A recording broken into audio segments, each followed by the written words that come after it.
আসসালামু আলাইকুম গাইস, সবাই কেমন আছেন? আশা করি সবাই ভালো আছেন। আজকে আমি আপনাদের নদী ভাঙ্গা দেখাবো, ডাইক ভাঙ্গিছে সেটা দেখাবো। তো এই দেখুন, এখান থেকে অনেক জায়গা ভাঙ্গা, প্রায় 20 লাহান জায়গা ভাঙ্গা হবে। তো এই জায়গায় এটা ভাঙ্গিছে জকিগঞ্জ, সিলেট। আপনারা দেখেন, এই দেখুন, মানুষের বাড়িঘর ভাঙ্গিয়া অনেক জায়গা নিয়ে গেছে। এই জায়গার মানুষের বাড়িঘর আসলো, তো এখানে অনেক নীল জায়গা করে ফেলছে এই পানি। তো দেখুন পানির স্রোত কত হান। তো এখানে এখানে কত স্পিডে পানি যাচ্ছে আপনারা দেখেন। এই দেখুন কত বড় ভাঙ্গিতে ভাঙ্গিতে অনেক জায়গা।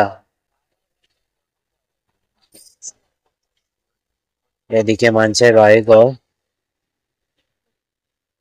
এটা হলো কি ইন্ডিয়া, এটা হলো কি বাংলাদেশ। এই দেখা যাচ্ছে মানুষের বাড়িঘর ভাঙ্গিয়ে অনেক জায়গা নিয়ে যাচ্ছে। এই জায়গাত গাছপালা আসলো, এই জায়গাটা অনেক গহীন করে ফেলছে। তো আমি যে জায়গায় দাঁড়িয়ে আছি সেই জায়গাও কিছুক্ষণ পরে ভেঙে যাওয়ার সম্ভাবনা আছে।